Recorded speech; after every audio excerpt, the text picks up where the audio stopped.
Today, I want to talk about lifestyle hotels. I'm sure you've all noticed over the past decade there's been a proliferation of various lifestyle hotel brands, each with their own value proposition. But over the past 5 years, it's got even more complicated. Traditional brands have had refreshes to be more lifestyle, and the ones that have not are able to be sold as traditional brands with lifestyle elements. So in a way, we are all marching towards the inevitable conclusion, which is that everything will be lifestyle. And this didn't dawn upon me until I came across Atari Hotels. This happened last year. If you do not know what Atari is, I congratulate you. You're on the correct side of 35. And also, this is what Atari is. They used to make video game consoles in the 80s.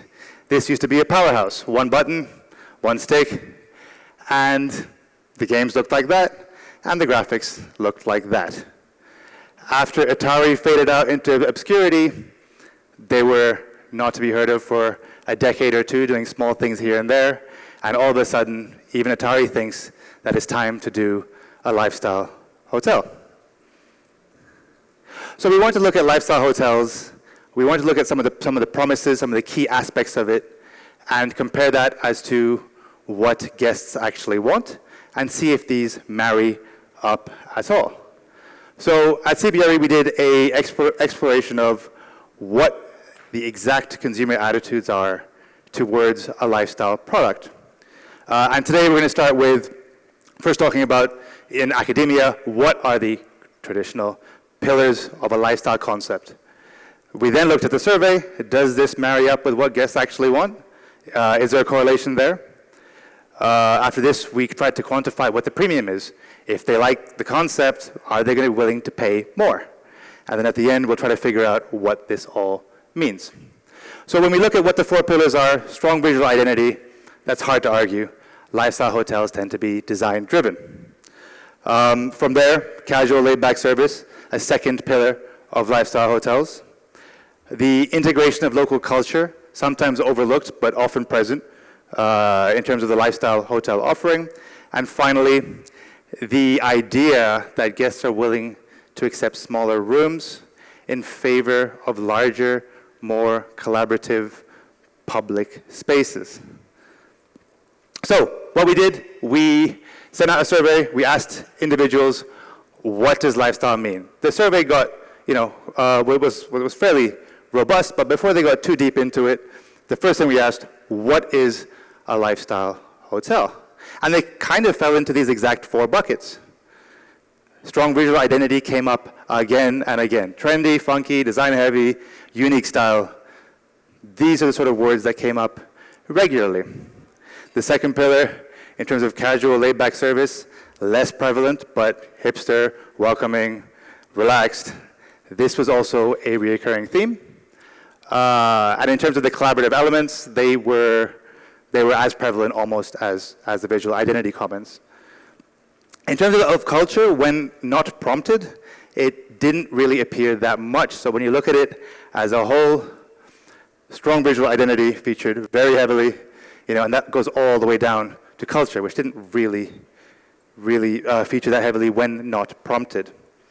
So a striking part about this is 37% were unsure about providing a definition for a lifestyle hotel concept. And I'll come back to that in a little bit.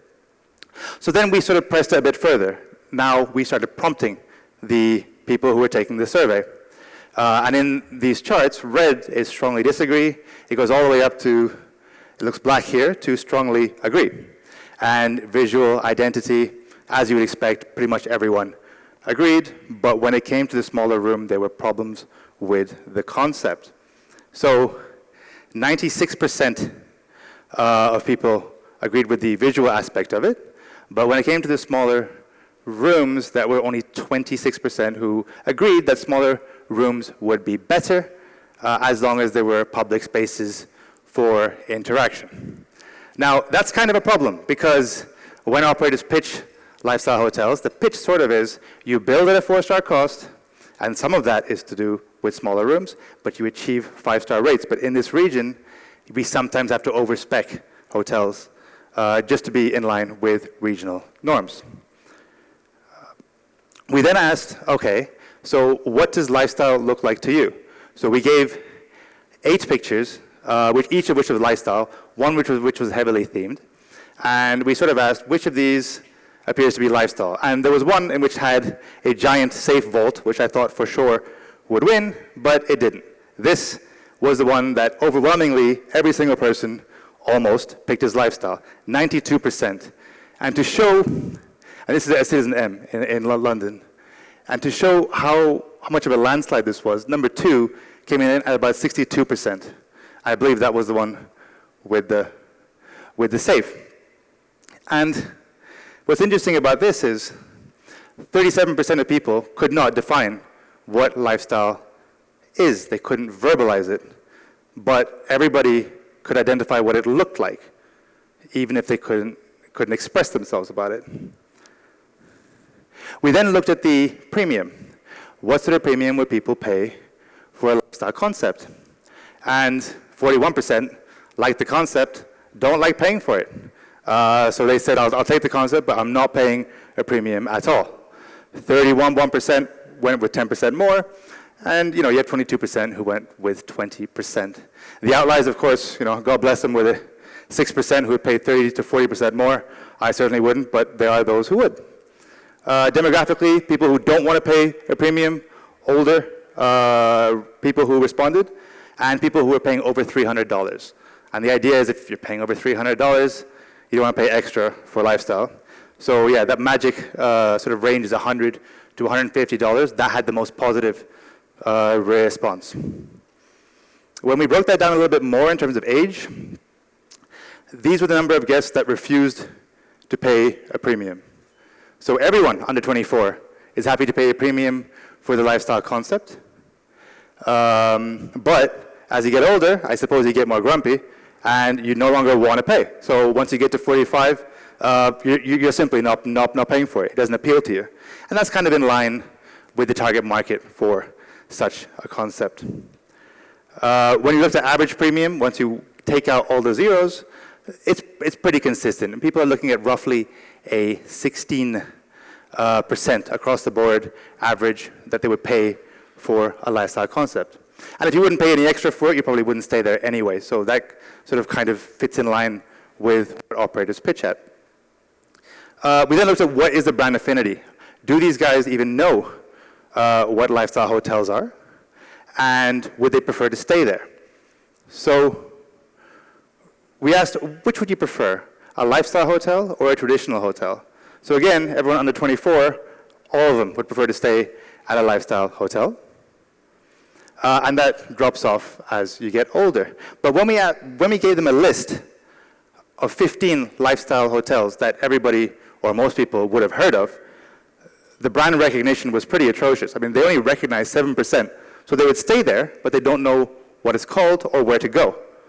So that kind of tells you that it doesn't have to be a brand that they're familiar with. They will look at the picture, they will get a feeling, and they will choose to stay there because they feel it offers a certain service. So, what are the key conclusions from our survey? And there's a lot more. We'll release the full report next week, but this is sort of a high-level overview.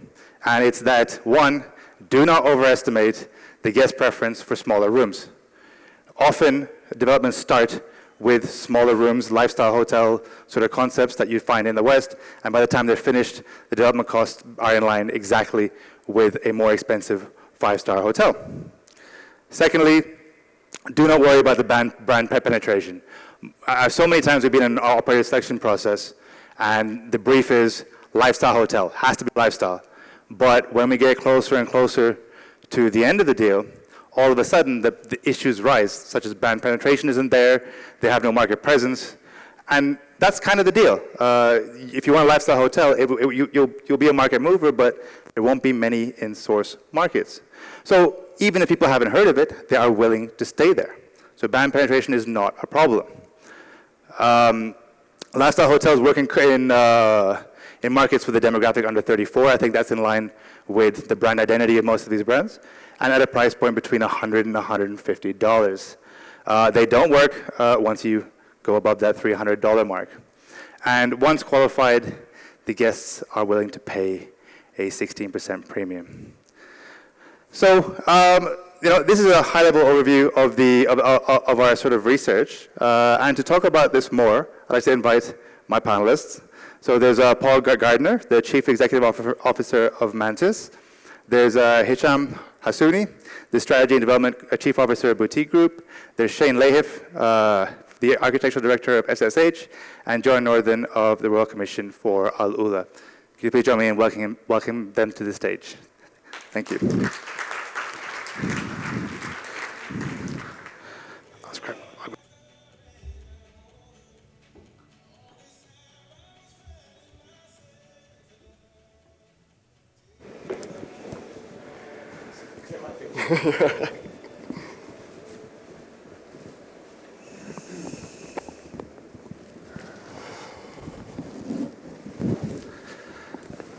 So we'll start with you, Shane. We were talking about Atari Hotels, the design, theming. What are your thoughts? Is it something that you like seeing? Is it something that you can have too much of? Yeah, I think what's clear from what you presented is that when you started with Atari, it's very visually graphic, and it resonates with maybe, I guess, a certain age group. And I think when you start looking at what you've mentioned about the visual connection about seeing a lifestyle hotel, they think it's a visual thing. I think that's something as a designer that we like to encourage and we like to do. They make projects more interesting for us. At the same time, when you're trying to, I guess, look at a context of which you design in, you have to design around that context. So it has to be seen from the context of the place or the urban fabric that you're designing in. So I think some of the more successful ones that are done are really designed to the eyes of the context to which they sit. And I think that's what's key of making a successful, particularly hospitality project in a region that it sits. I think authenticity is an important one. And Paul, when it comes to sort of Mantis, one of the core sort of philosophies of it is authenticity and being rooted in culture. Is that something that you're quite mindful of when you are sort of looking at new sites and developing schemes? Yeah, absolutely. Thanks for having me, by the way. To be honest, I actually had to Google this morning and do some search on lifestyle because you've clearly explained that it is a bit of a lost word, and in our industry, and I think you're figuring it out, which is great. So it's quite nice to see. But yes, in terms of us, Mantis, our brand DNA is built on 3 pillars. It's conservation, sustainability, and celebration of location.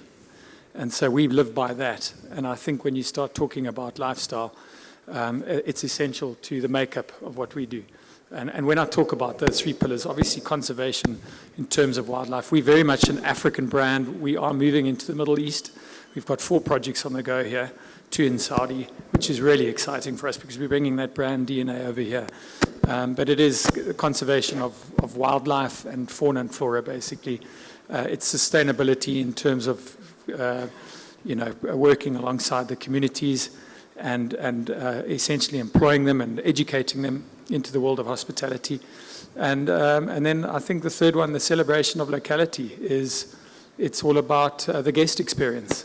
And I think when you stay at a Mantis property, we like to unearth what's out and about, and that's essential to the makeup of the brand. So absolutely.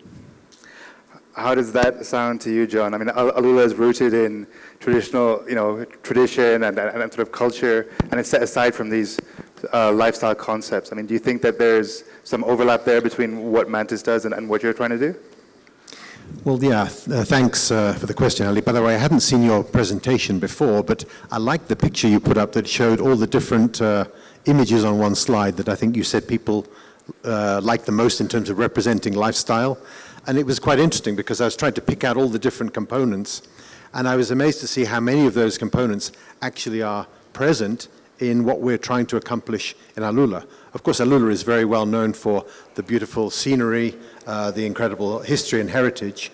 But on top of that, I think what we're working hard to create is an environment that provides very exciting activities, from a cultural perspective, but also from an entertainment perspective. We've got a very vibrant dining scene happening in AlUla. And I think we've also been able to create that kind of image that AlUla is on people's bucket list of destinations they'd like to go and see now. So I think holistically, from a lifestyle perspective, we're trying to tick a lot of boxes, and so far we've done a great job in actually generating that demand. Now the next step is, of course, to build hotels that can actually accommodate all the visitors who want to come. So on that note, I really liked that safe vault, and I feel the reason why people didn't pick it was because they didn't think it was authentic. They thought it was shoehorned in there. So for something like this, are you mindful that to not manufacture culture that will be rejected and that it needs to be sort of authentic, or are there any sort of approaches that you're taking to this? Yes, I mean, I think, and this came up a few times earlier this morning, I heard Jerry also talking about authenticity and how important that is. And again, the purpose of the Royal Commission of AlUla, which was created 4 years ago, was to really enhance the destination. The natural beauty that's present there is something that will always be there and has been there, it's been created over millions of years. The fascinating history and heritage, we don't want to destroy that. Actually, we want to enhance it. We want to make it more accessible, but in very carefully controlled environment that is not being destroyed at the same time. Yeah. So having this authenticity for us is absolutely vital to maintain what is so precious about our destination. And every activation that we create through our seasonal activities really has that in mind. So when we think about authenticity, yes, the destination itself is very, very important for us. And everything we bring to the destination has to somehow be in harmony with the destination as well. So I think it's a very good point. And how about you, Paul? I know you were talking earlier about conversions and sort of hybrid projects that weren't necessarily that classic tent or structure that you would see typically for Mantis. I mean, is there anything that you can speak about conversions and authenticity? Yeah, I mean, we'd like to play around and innovate. I mean, that's Mantis behind the scenes. We don't just go into the typical realm of as you say, canvas and whatever else. So we try and adapt it to the location that we're playing in. So, for instance, we've been involved for years in Antarctica. We have the only camp in Antarctica, and it's accessible from Cape Town, and you fly several hours down to Antarctica. And there we've just launched a series of pods. The project's called White Desert. And these pods look like something that could exist on the planet Mars. They really are extreme, but they fit in so beautifully in that environment. And, they're built on sleds, so we can actually move the pods to different parts of our designated area in Antarctica. And so you can wake up with a view, a different view every few days. So yeah, we definitely all about that. I mean, at our game reserve in South Africa, for many, many years, our family owned a railway carriage. And what we did there was, it was sitting in our yard and it served as the canteen at our office. And we've just had that refurbed. We've loaded it onto a flatbed truck, and we took it out into the wilderness, one of our primary game reserves. And it now serves as a lodge for families, and it's beautiful. It really, really has worked well. It's got a huge deck, swimming pool, and you sleep in this railway coach in the middle of the bush when the animals are surrounding you, and that's how we like to play. It all stems back to innovation, I think, is the right word in terms of that. Cool. And Hicham, bringing you in, we've talked a bit about lifestyle, a bit about culture. It seems that you're somewhere in between, because I think your mandate is to take what exists and make it into something new.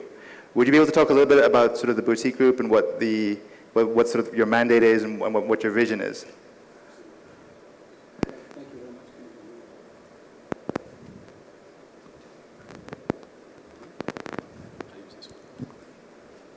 Thank you very much, Ali. Well, first of all, I would like to thank our host, Dur, for the warm hospitality, and thank the bench team for putting this together and the very interesting lineup.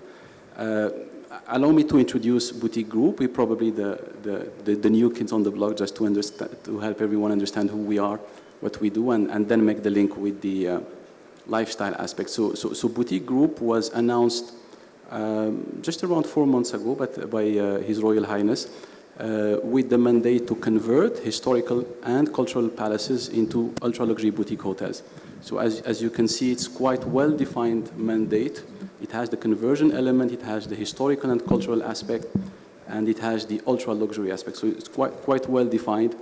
We look to achieve three main strategic pillars. The first one is to preserve and celebrate local culture and heritage. The second one is to craft a one-of-a-kind Saudi-made guest experience. And the third one is to achieve optimal economic impact wherever we go. So having that in mind, we have already launched a first wave of 3 palaces. By order of chronology, we have Red Palace. It was a building that was built in the late 40s. It was the first concrete structure built in Saudi. That's in the old part of Riyadh. So back then, this was the epitome of modernity because it was all surrounded by houses made of mud bricks. So back then, it was a modernity, and now we're treating it as heritage. So that takes us back to the interesting contrast, and this is what brings excitement. So, and this palace is very, very much linked to the history of Saudi Arabia. It was in the first banknotes, 100 riyal banknotes were issued with that building in it. The second banknote also of 100 riyal under King Faisal were also. So talking about iconicity, talking about history, this is a perfect example. We have also the Al-Hamra Palace in Jeddah. That was a building that was more built in the late 60s. Different style, Hijazi references in terms of design, but also Islamic architecture in general. Also strongly linked to King Faisal. A lot of head of states, celebrities, visited there. So it's very, very much linked to the history of Jeddah and Saudi Arabia in general. And the most recent one is Tuwaiq Palace, that is in Riyadh, in Diplomatic Quarter, built in the late 70s, early 80s. More recent, iconic from an architectural point of view, was designed by Otto Frey, who is a Pritzker Award winner for architecture. And the building itself won several awards, including the Aga Khan award for architecture.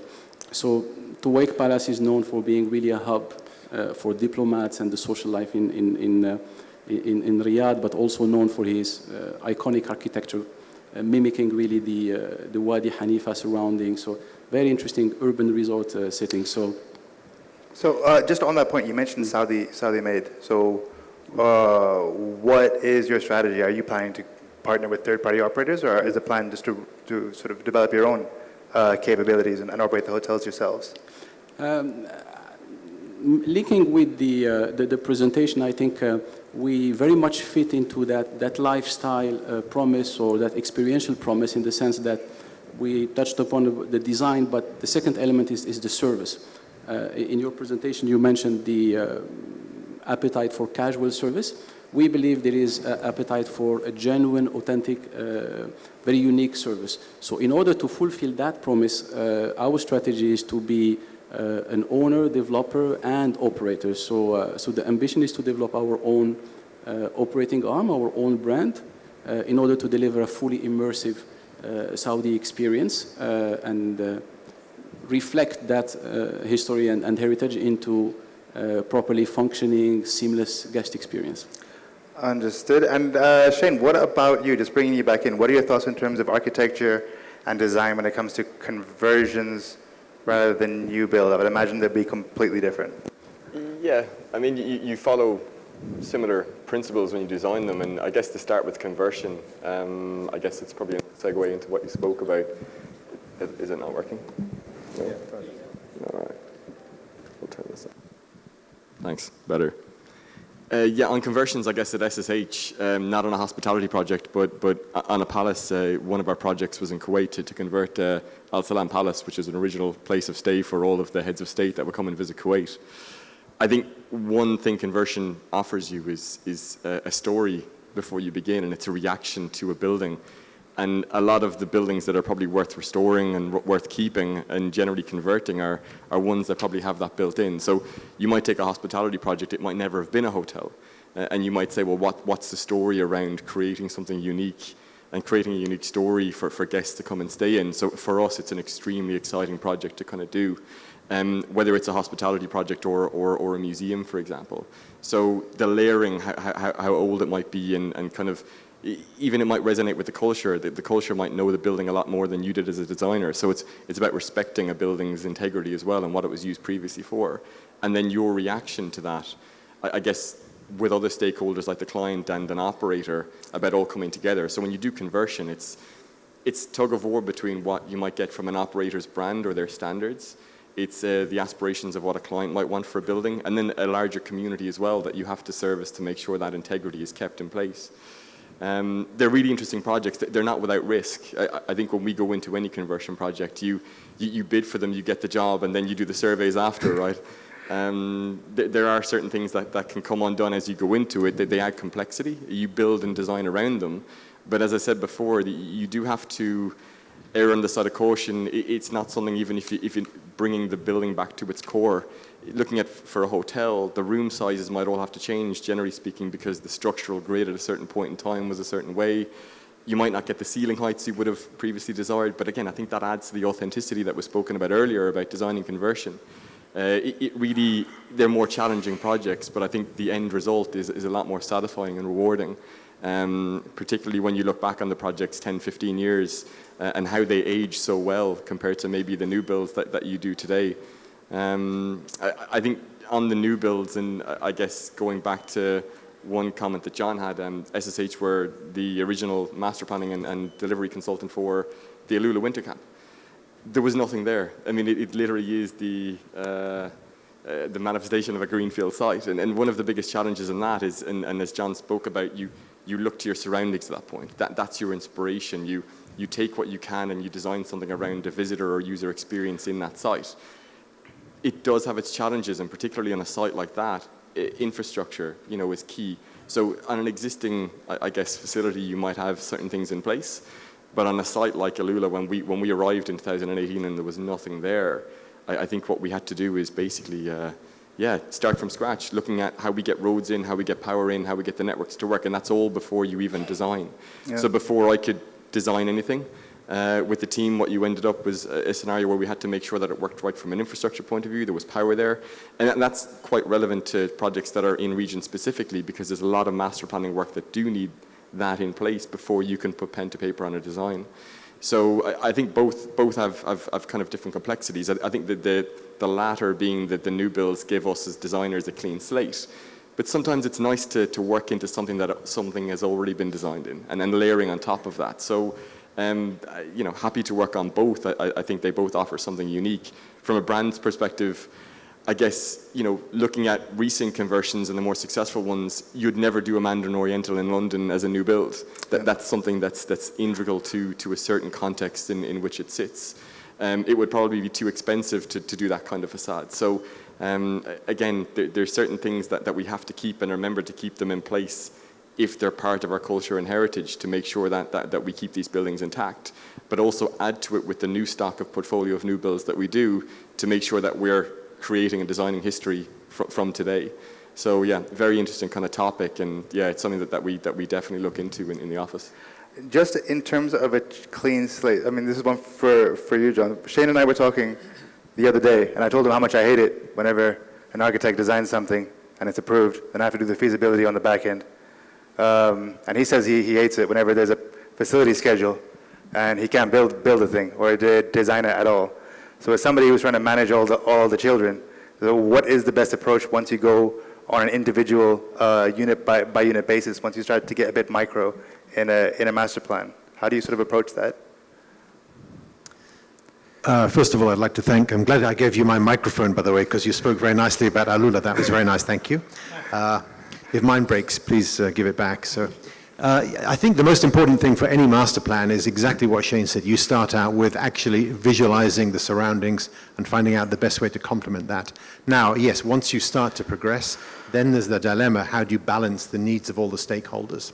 I think there's different ways of doing this. I think when you're developing hotels in particular, and obviously we're developing a lot of hotels across AlUla, so the way we select, first of all, the type of brand, the classification of brands and so on is quite critical.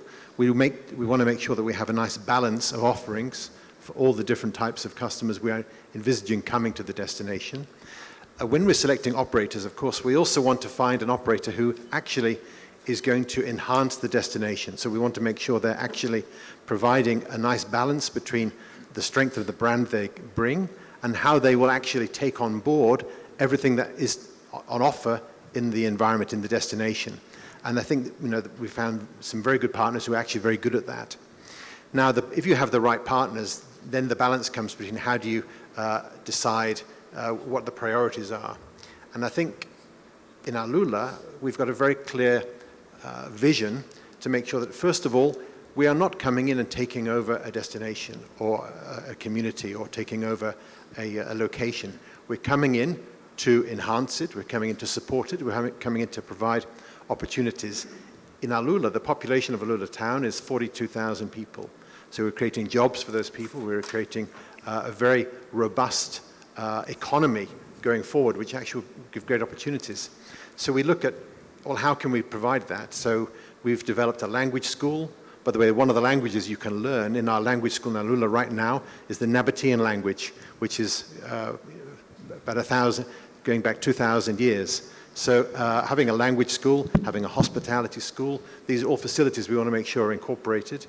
And then the hotels themselves, we, again, our challenges, and I think you were kind of referring to this a little bit in the master plan, how do you make sure that all the hotels have everything they need, but it doesn't destroy the way the outlook of the actual destination is?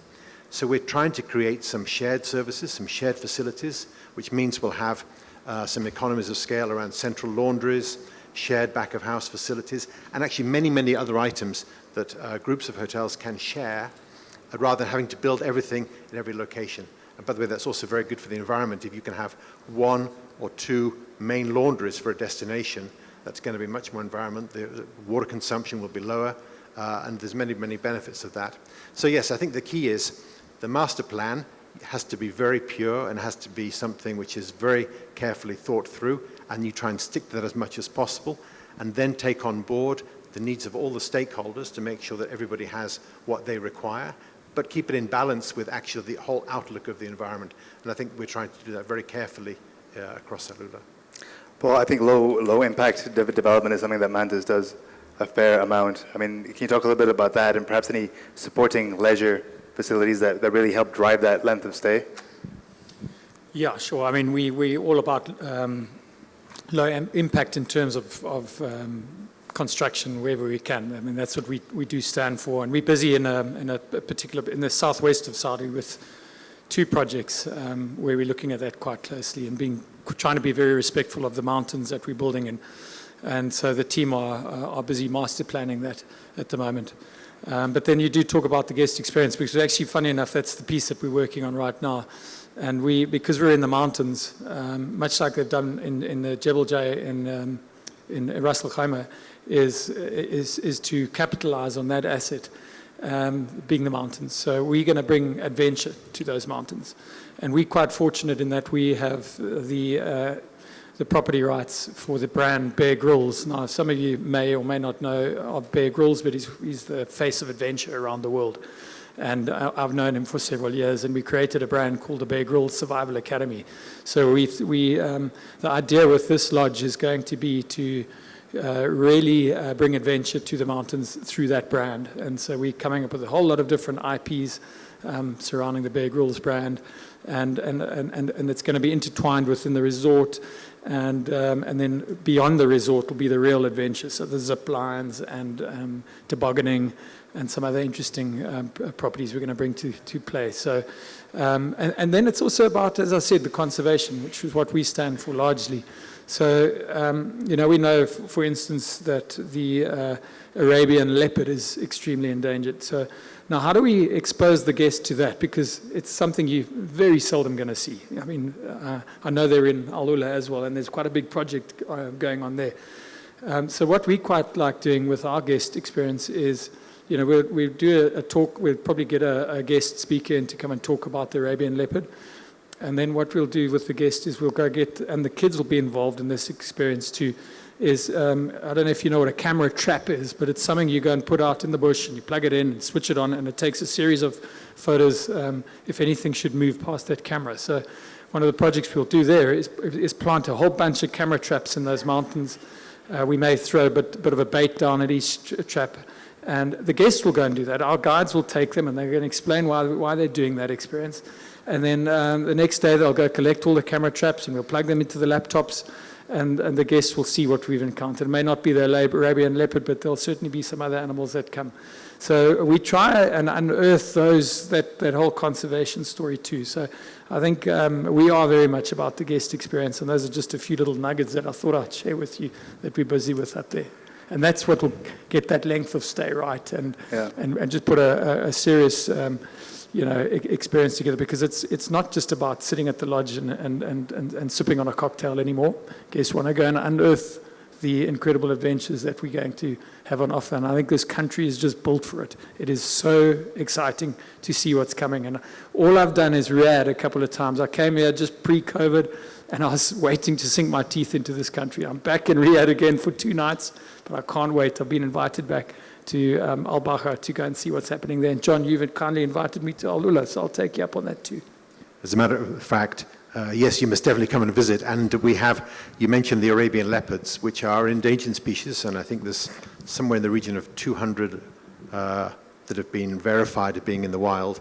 We have, in terms of length of stay for AlUla, of course, you can come and visit the famous Nabatean tombs and ruins, but we also have other attractions. But the Sharan Nature Reserve is a huge area inside AlUla. It's been specifically set aside to help protect the Arabian leopard and the Arabian leopards who are living in this area. The area is huge. It's roughly the same size as the Masai Mara, which you're probably familiar with, 2,000 square kilometers. The perimeter is about 200 kilometers. So it's a huge area being set aside. And again, to make the experience authentic, the only species allowed into that area will be indigenous species. So we're bringing back ibex and Arabian oryx and other flora coming back into the reserve as well. But come and see the leopards. We'd love to see you there. I'd love nothing more than to see the Mantis brand there one day too, because I think it's a right fit for our brand, and so we will be there one day, but I will come and see it first. We're going to take over now because Paul and I know each other a little bit. I think there's a whole bunch of zeros right here. I think that means Paul's, that we're supposed to go. Did they start the music? Is that how it works? But Paul's father, a wonderful, wonderful person who created some amazing camps.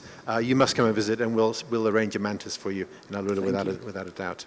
Thank you. All right. Thank you, everyone. Thank you.